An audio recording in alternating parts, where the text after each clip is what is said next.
This is a 1985 Volkswagen Vanagon Westfalia.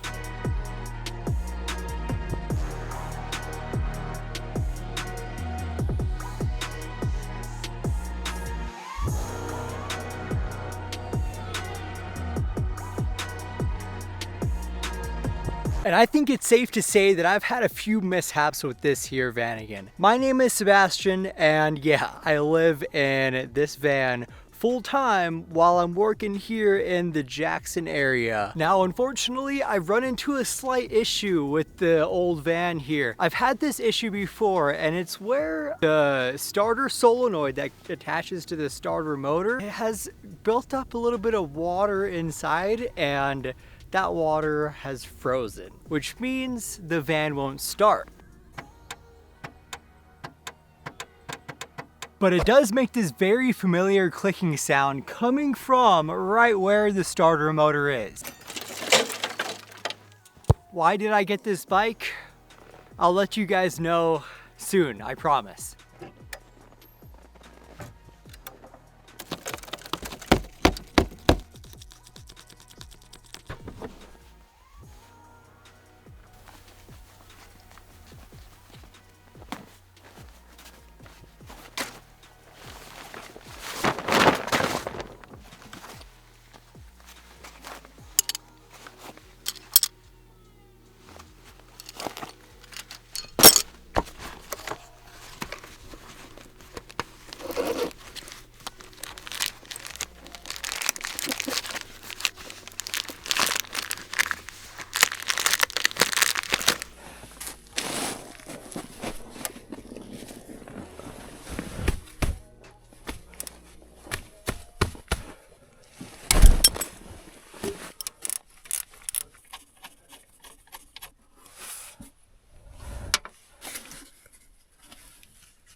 Now that I have the starter motor in my living room, I could take a closer look at it and see what the real issue is. My main goal is to remove the cylinder on the side of the starter motor itself.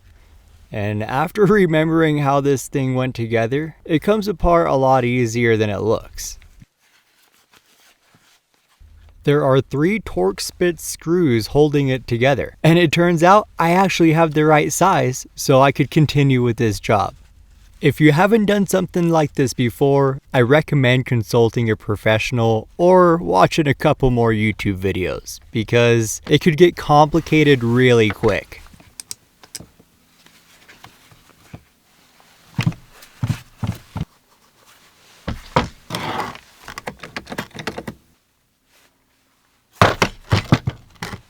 So here's the issue. I am not seeing anything crazy inside of this solenoid that I should be too concerned about. However, I am seeing little bits of corrosion on the inside of this housing here. Some pitting on the plunger here. If you don't know how this works, this is a electronically charged solenoid that will push in and push out this plunger, which is connected to an internal bar here right there, and that will push your actual starter motor shaft in and out, connecting with the flywheel of the engine, allowing it to turn over and start. I had this issue last year when I was up in Alaska, not the place you want to be having some issues to this extent. I did a couple quick fixes on my old starter motor just to get it to be able to start almost every single time. Over a year later, just over maybe like 13 months later, I'm having the same exact issue in the same exact temperatures. not ideal. This is just the start of the winter season here, and I don't need starting issues going into these colder months. To sum it up, I had the same exact issue last year, and I fixed it, just like I'm doing here. And it got me back on the road just long enough to where I could order a new starter motor and fix the issue once and for all. And just like that, I was able to get everything back together and back in the van. I cleaned up the starter solenoid, put it back into the starter motor. While doing so, I ended up breaking the shaft that pushes the gear into the flywheel, which is not ideal, but with the power of centrifugal force, I'm able to spin the starter motor just enough to where it catches the gear, and there's nothing really to bring it back in away from the starter or away from the flywheel, but we'll worry about that whenever my new starter motor comes in the mail. But I'm able to start it. It starts. I'm excited about that. I don't know how many starts I'll get out of it, but for now, it starts. I think we could all agree that maybe I'm not the best mechanic out there. There's no reason for that part to go bad in just 13 months. I wish I could just run to the store and pick up a new starter, but it's not that easy. I wish these parts just worked.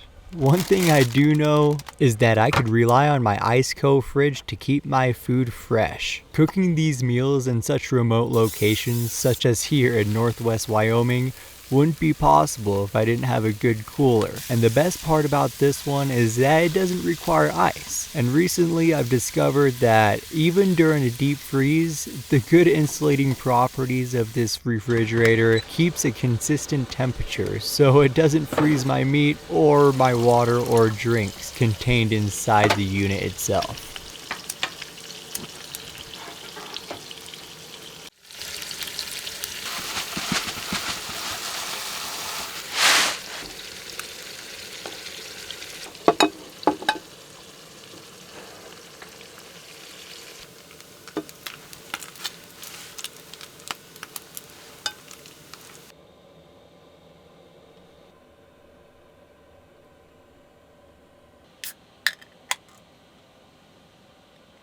Unlike auto parts, ICECO fridges are so much more reliable. With that 5-year warranty on their CCOG compressor, nothing is gonna go wrong. And personally, I love my VL45Pro fridge.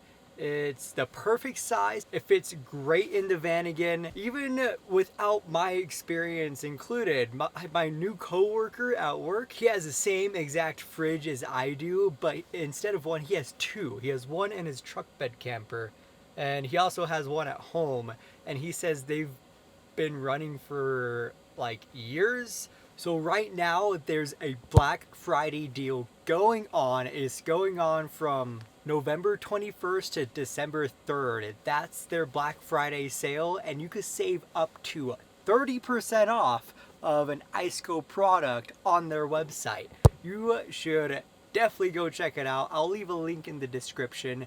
You could use code WESTY on checkout. The great prices for these fridges just got better. Some fridges that I recommend is their whole line of VL fridges. The VL35, which is like a 37 quart fridge, or the one that I have is the VL45ProS, and it's a single zone fridge, yeah, but my reasoning on getting a single zone fridge is because if I had a little freezer in there, it would be stuffed full of ice cream, and honestly, ice cream doesn't last me that long anyway, so yeah, it's definitely a good thing I don't have a freezer. I specifically got the single zone fridge so I didn't have a freezer. I mean, having a fridge is bad enough for the sweets and the goodies. They have their new APL35 on their website. It's a smaller aluminum box that's dual zone, so you get a fridge and freezer in the same cooler that doesn't require ice. How cool is that? I'm gonna clean some dishes. I just finished my dinner, and I cooked a little extra so I could put them in some Tupperware and put it in the fridge for dinner tomorrow night.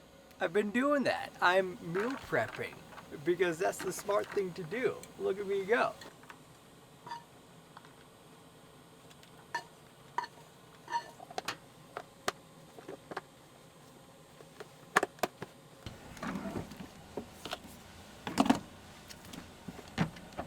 Alright, I'm gonna clean these dishes. Maybe within the next hour. Maybe. And then go to bed. Hopefully my van starts in the morning. These parts are driving me insane. My income isn't as high as it used to be, like it was last year, so dropping money on all these parts left, right, and center just to keep this van on the road, it kind of hurts, you know? It hurts the soul. But we do what we can to keep these vans running, whether it's smart or not, and you know, we just keep dropping money on them and keep it going. Okay, I'm gonna get things done, and hopefully it starts in the morning, because I have some special guests arriving tomorrow, and they're staying for a couple of days. It's my parents.